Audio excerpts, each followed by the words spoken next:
Welcome to the Chronically Healthy Life show. When you hear the word chronically, do you automatically associate it with chronic disease? We all do. It's been programmed right into us. But what if we flip that whole idea on its head? Let's discover how we can create chronic health in our bodies, our minds, our finances, our relationships, and of course in our lives. Let's jump right on in. I'm Andy, and joining me in everything is my life partner, Mina. So we're still talking kind of like a New Year's resolution kind of thing. So for me, one of my New Year's resolution is actually to read more books. So I came across this book and it talks about the Einstein Effect. It's a book by Benjamin Cohen. So if I tell you Einstein, what comes to your mind? The first thing that comes into mind that I remember from school is E equals MC squared. And the wormholes? And the wormholes and then Star Trek and everything's based off of Einstein's theories and stuff. So yeah, big, definitely a big Einstein fan. So we basically know him as a scientist, right? Correct. He actually is more than that. So in this book that Einstein actually comes up with a 7 rules for a better life. Oh, I thought it'd be fitting for a New Year's resolution. so let's start off with rule number one. What is the first rule? So rule number 1 is to expend your efforts on the things that matter and avoid decision fatigue. So the example that the book writer, the writer, gave in the book is about how how Steve Jobs always wear the same turtleneck, and how basically he's saying avoid making decisions where you don't need to. Just go simple, but focus your efforts on things that really matter to you. So I think that's great. Makes sense. So you're just cutting out certain decisions, so you don't have to waste any brain power on that. And just like I guess Facebook Zuckerberg has his hoodie, right? That's his look, is the hoodie look, right? If you ever get to that point, I'll just lay out the clothes for you, so you don't have to look the same every day. Anyways, rule number 2 is to do the things you love, even though you might be terrible at it. Yeah, apparently that's literally talking about me, right? I love doing a lot of things and I'm not very good at all of them, but I'm getting better. I'm getting better. Right. So there's an interesting example in the book. It talks about how Einstein likes to go sailing, and he's actually horrible at it. He gets lost, he does all kinds of weird things, but he likes going sailing because it clears his mind. Yeah. One thing that he does that he can focus on, he can it's a meditative thing for him. Correct. So he still does it even though he's horrible at it and he get lost all the time. Well, I'm sure he probably got better over time or we wouldn't hear about Einstein's theories, right? There you go. He always finds his way back. So that brings us to rule number 3, which is to have a puzzle mindset and to view problems as puzzles and not crises. And I think that is actually a very interesting way of looking at things because a lot of people, we face problems all the time, right? Regardless if it's a simple problem from work or a problem that's, from your email or a problem from your kids, right? Or in our case, or cats and dogs, right? And if you're looking, excuse me, if you're viewing it more as a puzzle to solve, then you don't get into the whole anxiety. You don't get into the freak out mode, right? So definitely, I think that's a great idea. For sure. And now I'm seeing your cough as a puzzle, not a problem. It's just been a while, but I think we're getting close. We're getting there. I think it's close to over. I think it's close to over. So rule number 4 is to think deeply, long and hard about things that truly fascinate you. Oh, yeah, that's probably a little bit more about you than about me, right? Really deep, and I think that explains why Einstein is Einstein. I don't think even for us, I don't think I go that deep into anything really. But that's fascinating, though, right? Bring your person up to a different level, Right. and that might be something we can work on this year. For sure, for sure. And number 5, and this one's pretty important since election year is coming up, is don't let politics fill you with rage or despair. Right? I think this is a really big one for people coming up this year is, make your own decision, try not to be swayed by others. And, whatever decision, whatever happens, it is out of your control, right? So don't let that cause any rage, despair, anxiety. Life goes on, right? Yeah, I mean that's one thing that we learned a few years ago is to let go of the politics, let go of things that you cannot control, Hmm. because it just makes you angry and makes you, annoyed, and it just takes you in a different mindset where all you should focus on is things that you can control, things that make your life better, right? So we learned this a few years ago, and gotta say, it makes us happier. True. Which leads to rule number 6, which sort of links to rule number Well, 5. yeah, but let's jump over to rule number 7 first, Okay. because 6 is the bigger one. Yes. So 7 is the science, truth, and education is for everyone, not just the privileged few. And when I was reading this, I'm like, huh, okay.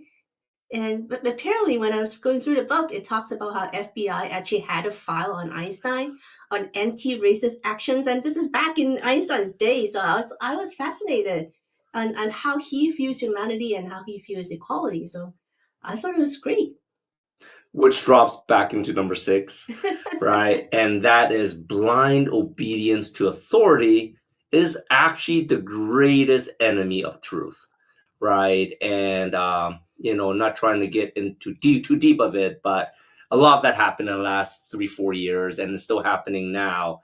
And I think it's just so important to have what did one of our guests talk about? Was it free thinkers that she Yeah, used? yeah. Right, it's just very important to do your own research, do your own thinking, free thinker, and make your own decisions rather than following along what everyone else is telling you to Mhm. do. So the example that the book gave us is that, when you hear about something that we thought we're certain that is either absurd or flawed or corrupt, or we just immediately decide that to oppose them, regardless of what the evidence actually indicates. And we see that a lot over the last 3 years, right? Hmm. Whether, about the vaccine or politics or whatever. There's a lot of these going on, but once we abandon our critical thinking, um, because we're so sure that we know the answer, which we actually don't, and we tend to simply go along with those who agree with us Hmm. and oppose those who, go against our beliefs, and that's actually what we're seeing right now in the world. And to Einstein, this represents the death of the rational mind, which he calls collective insanity. I love that. Or the herd mind, which you Correct. heard about that too, Yes, right? definitely heard about the herd mind. And today we likely call it what, groupthink, right? Mhm. Yeah, so I didn't know that, but scientists during the time, Einstein's time, they actually found an anti-relativity society that basically they're trying to discredit Einstein and his theory. And it's fueled by nationalism and anti-Semitism. And Einstein and his ideas, they actually become a target Mhm. with like the lines attacking the relativity, which I still don't know what it is, that it was wrong and dangerous, and I'm pretty sure it still is right. And there's another one that's claiming that, even though relativity is brilliant, but Einstein stole it from someone else, which again, we know that now that is not true. Mhm. So this is one of those things that you thought is true because someone else told you is true, and you believe it. And even though the evidence is totally against it.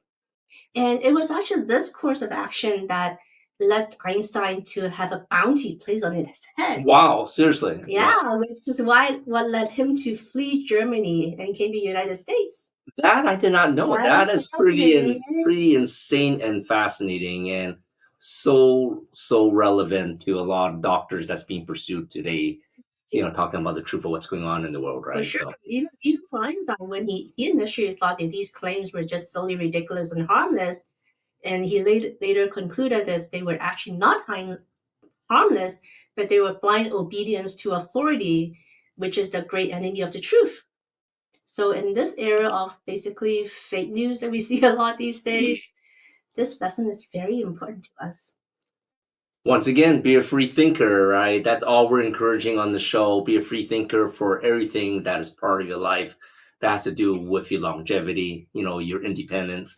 Of course, family, right? Because family is so important for everybody, so important for us, our friends, our family, and, environment, right? Everything that you're affected with, that you're around with. And you have to be careful to not believe everything they say that is safe and effective for you. That's all I can say. Do your own research. For sure. You want your own longevity, you have to take it in your own hands and do your own research. Don't just listen to, I don't know, what the social media influences on all that. Exactly. Yes. After a short break, we're going to have an amazing guest, and we'll see her soon. We all hope to age gracefully so we can enjoy later years with energy, vitality, and good health. But so often with age, our bodies show signs of things just aren't the same as they used to be. Our energy, skin, healing recovery time, and sleep all go downhill. If you had physical trauma that happened to your body like I did, this happens much faster. I felt like a 30-year-old trapped in an 80-year-old body.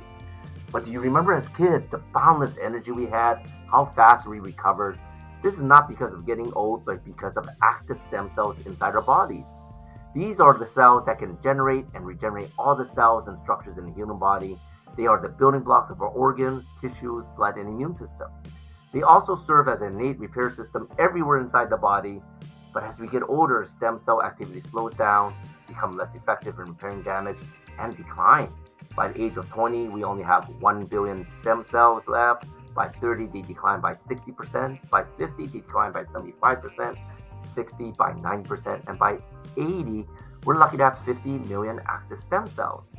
But what if we can naturally stimulate our bodies to reactivate and regenerate new stem cells through phototherapy without drugs?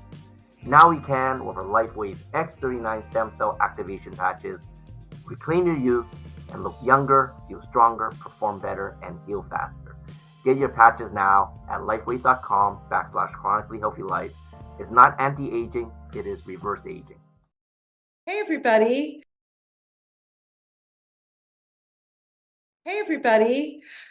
For today's Kids Corner, I had a parent ask me a question focused on her very young son who's in second grade. And she said that he's been struggling to read, but that over Christmas, they got a Christmas card from someone in the family and they gave it to him and he just read it. And so she asked the question, is he just being lazy in school or what's going on? And I said, kids that young are not being lazy. If they are struggling to read, it is genuine. Teenagers, okay, we could talk about that in a separate video, but young children, if they are struggling to read and they are showing you frustration or anger or complaining that they don't feel good or they don't want to or it's too hard, believe them because they're telling you the truth. You're going to need to approach the school for some help. The first thing you can do is you can email and ask the school to test for a specific learning disability if you choose. If you suspect it's that severe, where perhaps it's dyslexia or something like that, impacting their ability to read. But a lot of times the school can also provide other help if you ask for it and you make sure that they know you are advocating for your child. And also the other tip is to find a really good tutor who knows what they're doing, teaching reading to kids who are struggling. And so that's my tip. If your child is expressing that and they're very young children, believe them. Honestly, they're not faking and they're not trying to pull the wool over your eyes. So send in your questions and we look forward to hearing from you.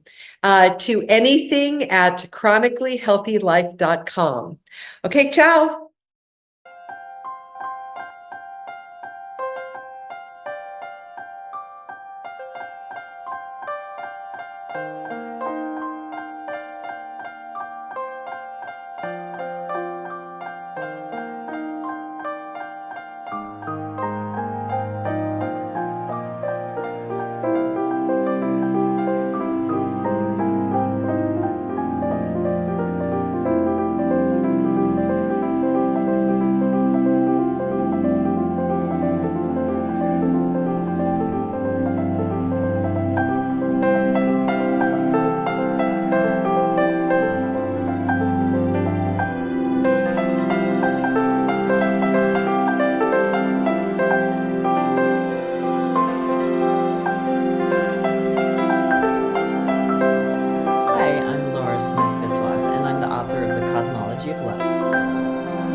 Smith-Biswas, and I'm the author of The Cosmology of Love.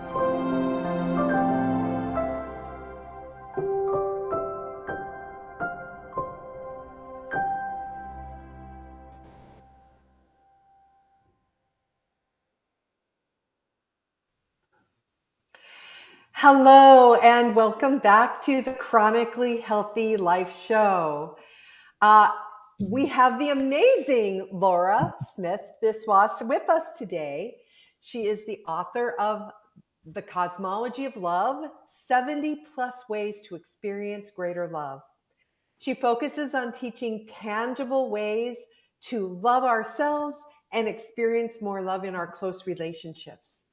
She has trained in grief recovery, shamanic practices, and trauma healing over the years.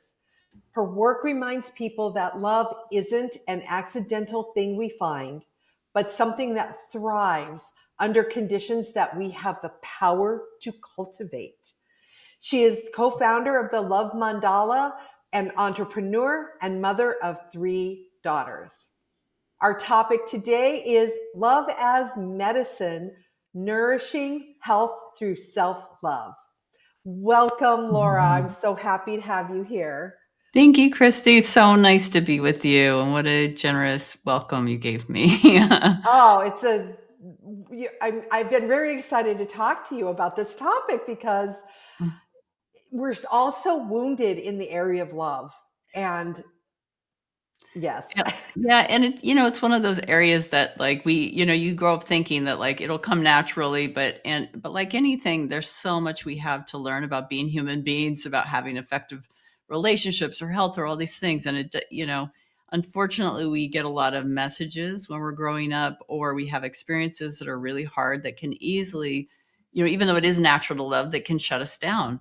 And so there can just be things that get in the way of the things we want very most in life. So, and that's where I love to focus my energy. So I'm happy to be here. Oh, yes. I think it's probably safe to say that every single living being on the planet wants to be loved. Yeah, I think it is. I think that's probably not even humans, right? Yeah.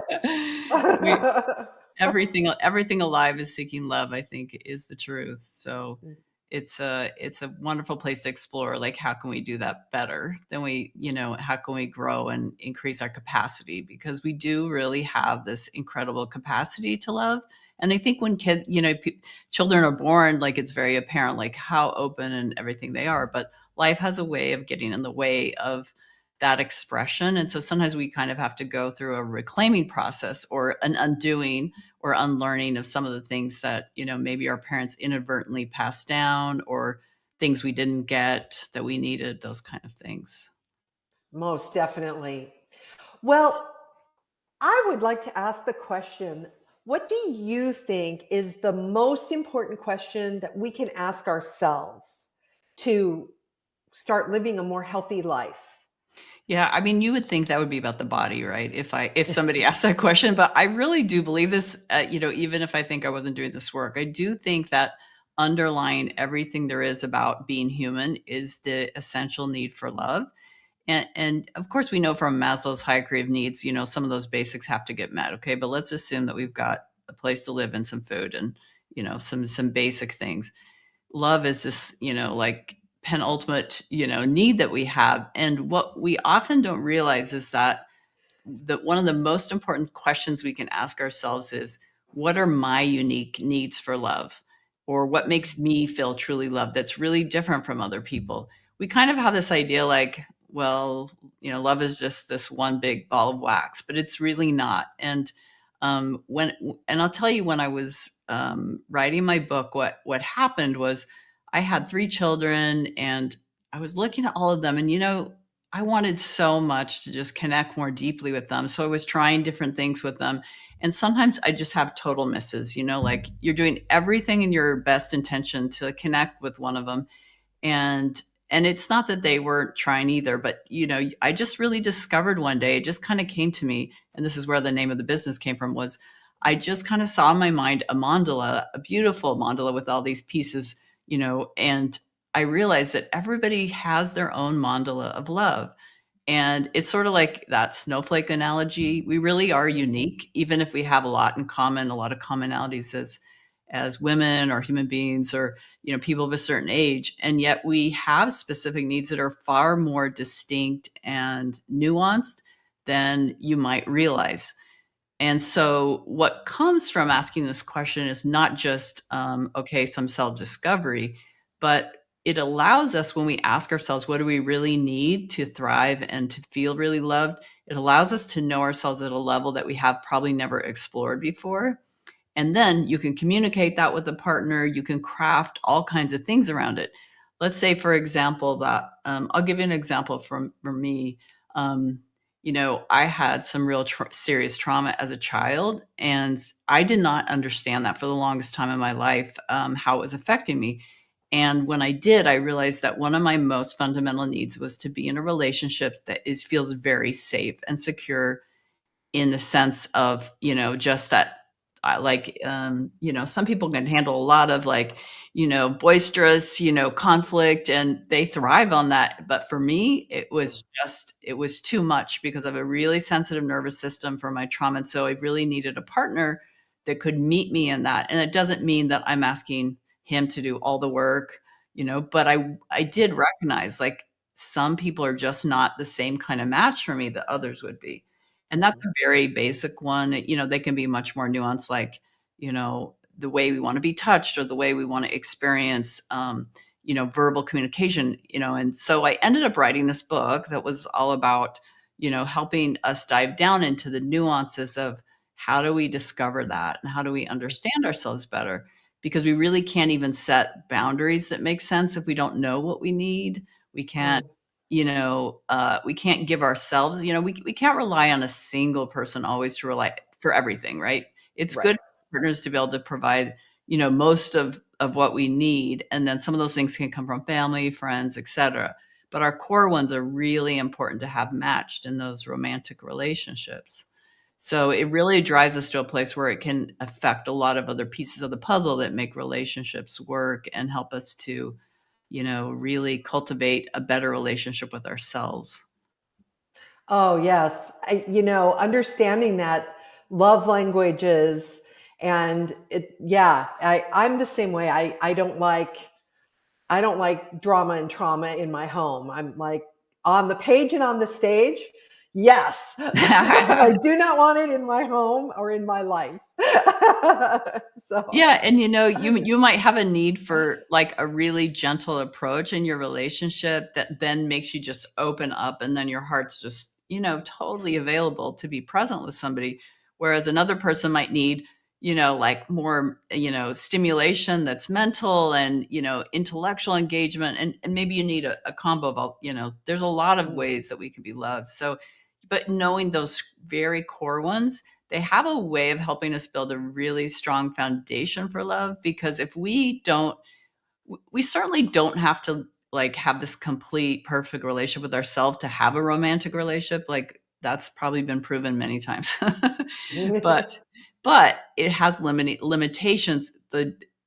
If we don't go deeper with ourselves, we can't go deeper with other people. And I've just, for whatever reason, my, like, life path has been to really create very deep love with the people in my life, and that's just what I crave. And so I've learned, well, the only way that I can go to the next level is if I create that with myself. So you got to start with the question about you, even though, of course, the temptation might be to say, like, let me run around and ask everyone else how they want to be loved and try to fill that. But that's not going to work. You got to start. You got to start at home, right? yeah, yeah. You always do. Yes. Always. It's that old tired analogy of the airplane oxygen mask. Yeah, Yeah. it's never going to fail as many times as we hear it. Right, because it's always true. Well, so you had said something about that our health and well-being actually stems from this. So, what do you think? What's your experience with the connection between love and overall health? Yeah. So I'm kind of we're talking in circles there, but it's all connected. Yeah. So one of the things that I really like to tell people I'm coaching with is to think about, how we're really like an interconnected set of layers of different bodies. We have a physical body, which we're all familiar with, but we also have an energetic body that's close to that. We have a mental, emotional, and I call this spiritual body, more like the higher self or the wisdom self. And so all those things are interacting all the time. We're a really complex system.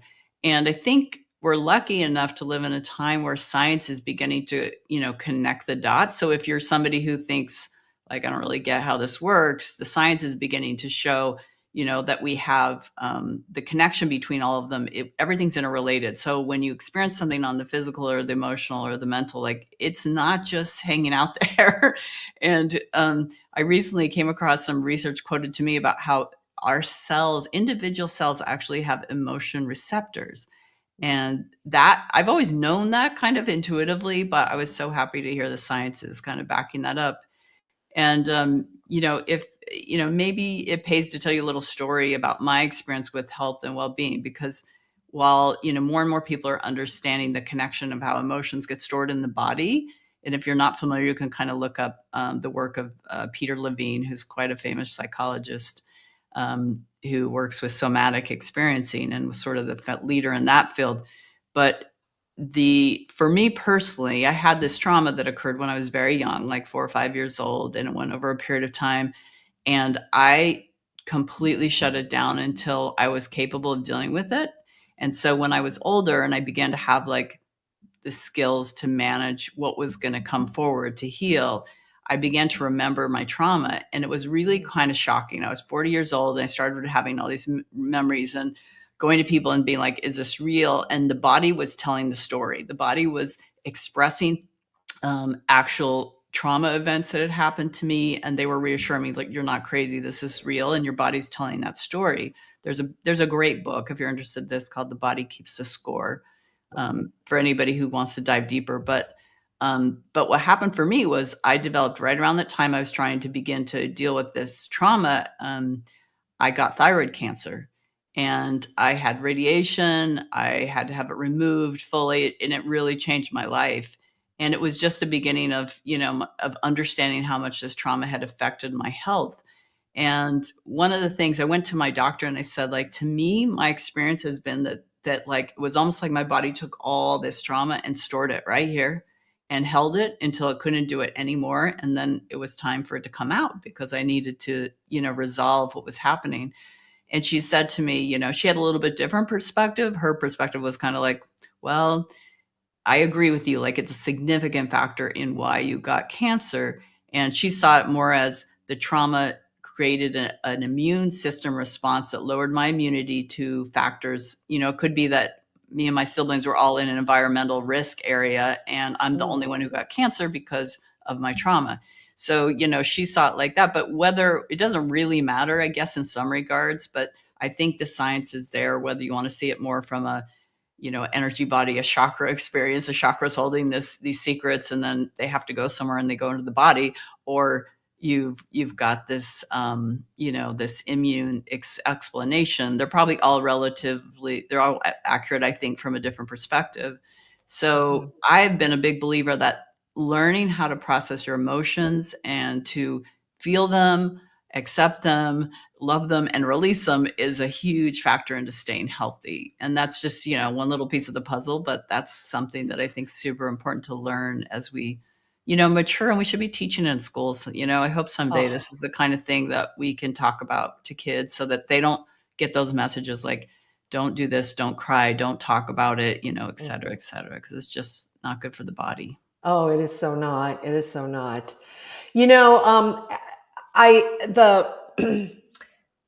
Dr. Emoto did the experiment with the most polluted lake in Japan. Yeah. And they sent a group of people, and for 3 days, all they did was sending love at the water. And it's really cool. You can look this up. The molecules, they do look like little mandalas. They were twisted and black and disgusting looking. And then at the end of the 3 days, they all looked like snowflakes, clear, crystalline, clean. And the lake they tested it and it was fine. And all they did was send love. And it was a lot of people, but oh my gosh. Well, and doesn't that tell you something when your body's mostly water, right? Right. It's right. The Water messaging. molecules. The messaging that's going from here to this, right, is more powerful than we know, I think, sometimes. Absolutely. Absolutely. Well, what do you think might be some of the things that are getting in the way of this deepening of Yeah. our relationships and There's a lot of, I kind of, there's a lot of ways you can look at what sort of blocks us from love and what keeps us from better relationships. I put them in some big buckets, and this is no means exhaustive, and you could break it down 100 ways, but I think of it as, probably 5 or 6 key things, which is like any kind of loss that's really significant, like grief. It could be a divorce, anything where you feel like your heart's really broken, and you haven't we haven't been able to process all that emotion and move to a place of peace with it, and there's unresolved work there, that can just keep our heart closed. There's also, because I've had trauma, I'm very familiar with like patterns of shame and guilt that are maybe they're not even, what's the right word? They're not even really mine, but they come up in the experience of being traumatized, right? Like, and you hold these things sometimes, even when they're not really things you even should be owning, but we pick them up in our experiences as children, or in, and even if we've done something that, now we know is better, we still can have unresolved, guilt and shame that needs to be resolved, that gets in the way because it impacts how available we are to love and how much we're allowing love in and how we see things.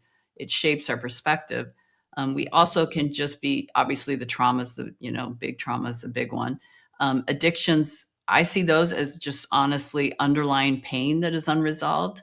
That's a big category. And then sometimes, they can be smaller than that, but like fear and anxiety are just big factors. Like sometimes there's just anxiety about like, how are we going to do in a relationship? How are we going to communicate successfully? How are we going to, will we be able to be a good mother? I mean, you go down a lot of rabbit holes, and sometimes those are related just to like something that I call the core wound that we all walk around with. Like as humans, I really think we all have at some deeper level, there's like a big fear we have to work with in this lifetime. And the core wound is often, that we fear we're unworthy, or, or that we'll be abandoned or something. And so there's wonderful opportunities to heal all this. And I guess the thing isn't to highlight like how bad life can be and all these things. I've been there, a lot of these things I've experienced myself. And my message is that love can heal really anything. And it seems like just a platitude, but it's true. And the darkest things are able to be healed. Love is just stronger than anything else out there.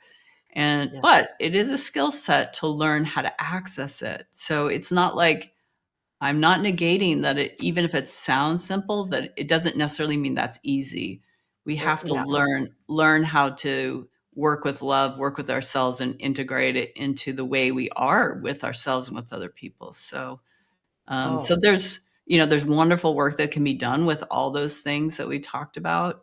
And on some level, it does kind of boil down to our capacity to love ourselves, because when we are wounded, we're sort of entering into this opportunity to reparent all these little parts of ourselves. Like what what wound over here needs some attention, and what little part of me from when I was 5 is hurting and is basically acting out now as an adult. Or, we have all these aspects. And in some ways, the work around love is to learn to embrace it all and to accept what's happened to us, and take maybe go from over identifying with an addiction or a loss or a misunderstanding we have about ourselves, and go all the way to the other side where it becomes a strength, or we understand that I don't have to identify this, I can accept this about myself. Like I know I'm forever changed by my trauma. It's true, but it doesn't have to identify me forever. It can be something that teaches me how to take care of myself, that can inform me instead of define me.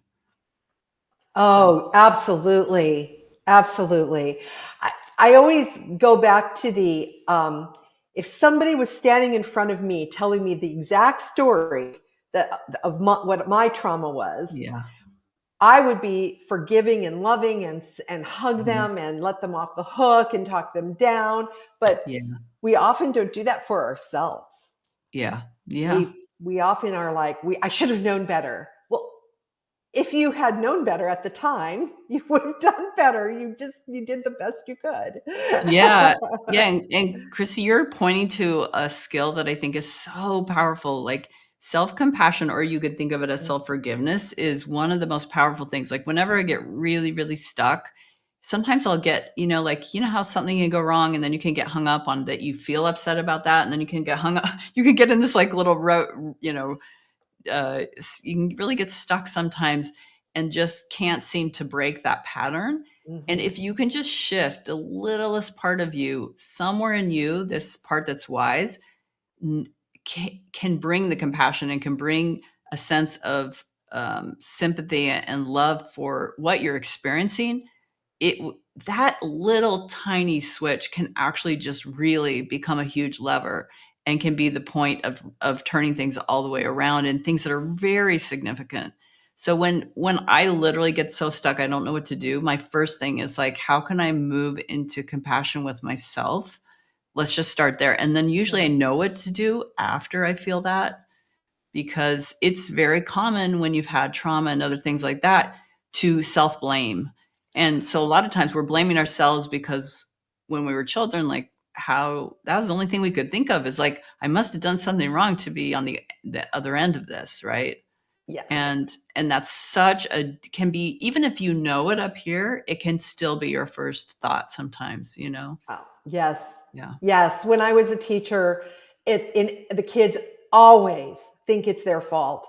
I can't read, so it must be my fault. And I would think I was one of the few teachers that was saying, no, we're going to teach you the right way. Yeah. It's not your fault. We're going to teach you it the right way so that it clicks for you. And that's just one thing, but and then that's when you start getting into behavior problems later on as they age, because no one's listening to them and believing them when they're telling you they're frustrated and sad and it's not working. Yeah. Well, there's some lucky kids that got you to be that teacher. Oh, thank you. Yeah, I like to think so. Yeah, definitely. Well, speaking of our childhoods, what do you wish you had known about love if you could go back in time and do it again? Yeah, it's such a good question because, you get to this point in your life and you're so grateful to know what you know, but man, if you could go back, right? And I think if I was 25 or something on this and I was listening to this or whatever age, I mean, we all have time to work with this. I think I would tell myself maybe two things. One is that if only I had known that there's a place inside of us that's deeply connected to love and it cannot be broken. And so when we're in really difficult places, and I've been there, I have had 3 deaths in my immediate family of people that died young. I've had trauma. I've been divorced. I've been some rough stuff, and there's no comparison. We've all been through hard things. But I've been there and I know that this works. There's this place in us that we can access where we can connect to love that can pull us through anything. And it's not, I think I always thought it was outside, right? We're always thinking it's this small group of people outside of me. And it's true. Like we need that. We want that. I'm not negating that. We need people, and we do need people to love and to love us. But there is also this like universal source inside of us that learning to access and to look inside and to connect with that. And that's why people will tell you to meditate. And that's why people will tell you to do, a sitting practice or whatever, because the only way to get familiar with it is to get quiet. And we live in a society that is inordinately busy and loud and distracting. Yeah. It's funny because I know more and more people, myself included, are craving being in a quieter, slower environment. Yeah. And it's the more relaxed feeling of like, just generally speaking. Yeah. Yeah, because because here's the thing. The reason I think it's so important to look inside and ask us questions to ourselves is that it connects us to ourselves. And when we are connected to that level of love inside of ourselves, then we can always ask the question of ourselves, what would love do in this situation? What would love direct me to? What would love say about this? How would love see this situation? And then you have an endless amount of perspectives that are new and fresh and powerful to tap into, but we just can't do it if we don't slow down. So that's been like one of the primary things in my life to learn, is to go, And weirdly, slow is kind of fast. Like the slower you go and the more you're able to access that part of yourself, things on the outside sometimes go faster because there's not a whole bunch of stuff in the way. There's you access what I consider the flow of life, and you're able to move into, and we fall in and out of it. It's normal to not be in it every second. But once you start learning how to get in that flow, it's really a beautiful thing to take care of yourself and say, oh, what do I need to listen, to be present with myself, to love myself? Because then you can love people. You're so magnetic. People are all over the place wanting to spend time with you. It's just different. Like you're not out there feeling needy anymore. And, we can have a moment like that, but it just changes the dynamics. So it's really a gift to learn that. That is so true. That's what I wish I could go back to my 25-year-old self and be aware of that, because love would have told me to run screaming from the church and not get married. Yeah, I totally get that. That was not a loving relationship. Yeah. Well, so what do you think if we had to pick one thing, what do you think would be the most important thing that could change the lives, like create some kind of a transformation starting right now for our viewers? Yeah, it's a great question.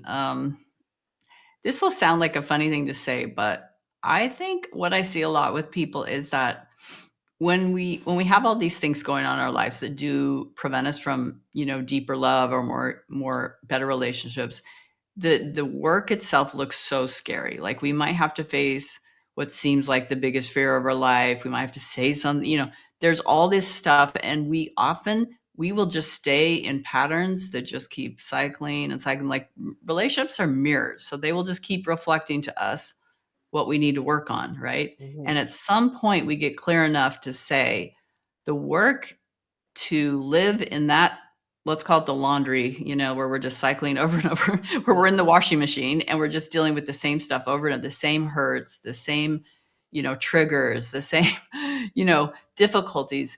That is actually harder than actually going through the healing. But we don't know it, right? Because you don't know it till you're on the other side. At very worst, they're the same. It's certainly not worse, but it takes a lot of courage to take that first step and say, I am willing to look at this part of me that seems so scary that anything, there's nothing in me that says do this. It just, it's fighting against, all good intentions to keep me from looking at this place because it's so scary. But the other side is so beautiful, and the ability to, like, once you navigate one of those, and let's say you have a couple, like I had more than one. I had deaths that I hadn't dealt with, the emotions, I had trauma, I had other, things I was working with. But once you get one, you start to gain confidence that you can go through that transformation process. It's definitely easier than living with what you're living with. So, yes. So if you know that, then you've got the motivation to take that scary first step. And if you have, and the first one is the hardest. After that, then you know you can get through it. Yeah, exactly. Yeah. Well, I love this discussion, Laura. We'll have to definitely have you come back and talk more about this, because this is powerful. I'd love to. And I've enjoyed it so much too. How can our viewers get in touch with you? Sure. There's a couple ways. One of the ways I think is really fun is I have a quiz called the Ways of Loving Quiz. It's right here on the screen, waysoflovingquiz.com, where you can go and you can basically kind of understand a little bit about yourself and the way that you want to be loved, what's important to you, maybe what some of your superpowers are and where you might need to do some work. So I have that quiz there so people can take that and right away get some feedback today. And I've had a lot of people who took it and just said, like, wow, that was really educational to me to understand more about myself and to be honest about what's working and not working. And I think people find that fun. My website's also here, thelovemandala.com, and my email, is just laura@thelovemandala.com. So happy to connect with anybody who's been here with us today that, wants to dive in a little bit or just explore what's possible. We can talk, and there's a lot of ways to that, but the quiz is a good entry point. Yes, and you can find her book on Amazon, The Cosmology of Love. 70 plus ways to experience greater love. And there is a companion book as well. Affirmation of love, 400 plus affirmations. Yeah, if you're into affirmations, it's a great one. You can just pick it up and run with it. Yes. Thank you so much, Laura. Thank you, Christy. It's such a pleasure to be here. I really appreciate having this time with you. It's been wonderful. Okay, coming up next is our biohacking tip of the week. Stay tuned.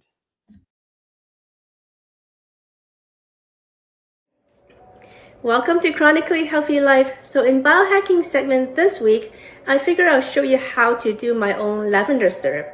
Now, I use lavender syrup a lot, and when we go out, when we go out to get coffee or latte, I do like to flavor my coffee. So when you're buying syrup outside at the coffee houses, you know that the syrup is made with bad sugar, bad ingredients, and it's not good for you. But if you make it yourself at home, it's actually super easy and it's very flavorful. And all you need is 3 ingredients: water, sugar, and a flour of your choice. And water, of course, I use filtered water, reverse osmosis. All you have to do is put that in a pot. And sugar, you want to equal amount of sugar and water. So if you've been following us, you know that we only use monk for sugar. So again, this is 1 cup of sugar to 1 cup of water that I'm putting in the pot right now. And with lavender, make sure it is food grade and preferably organic lavender flowers. And I have about 1.5 tablespoons in here, which I'm going to put in. If you want a different flavor, let's say you want hazelnut, for instance, you can actually roast your hazelnuts and then grind it down and do the same thing that I'm doing right now. You just need to proportion it to the taste that you like. So it's super easy. All you have to do is bring this, simmer it for about 10 minutes, and let it sit for about an hour, and then filter out the lavender flower. And what we have left would be the lavender syrup, and that's what you put into your coffee or into your desserts or wherever you like it. So give it a try. Super simple. It's much healthier than if you go out and get it. So just give it a try and let me know how it works out for you. Hello, we are Mutts and Meows Rescue, a 501c3 nonprofit, foster-based, no-kill group. Mutts and Meows Rescue pulls dogs and cats from surrounding shelters in the greater Houston area. We even pick up dogs and cats abandoned on the streets. Mutts and Meows Rescue is foster-based and rely on your donations to keep rescuing. To know more about us is to know more about our furry friends and help them find their forever homes. Come visit us at Mutts and Meows Rescue on Facebook today and decide how you can make a difference.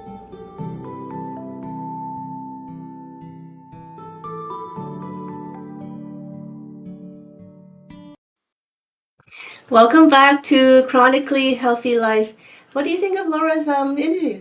I think it was fascinating, especially when she talked about the part on how would you change your life differently, and how you treat it with love when you were 25 or 20. For us, that was a long time ago. Yeah, it's like a century ago. That's like half a century ago, right? But yeah, I think that's interesting because, touch wood, we've been lucky to be together since high school, and sure, we had some ups and downs, but we never really had issues in that aspect. Never really even had an argument. But yeah, I think in this world nowadays, love is so important, right? And it solves so many problems if you just sit down and figure things out, right? I think it can solve so many problems, and I think a lot of problems with people is they're staying together for wrong reasons, or they're not making a good enough effort to stay together, right? It's one of those balances, I think. Yeah, it's one of those things that you expect something, but what you get is something else. You don't know what to do with it, I guess, sometimes, right?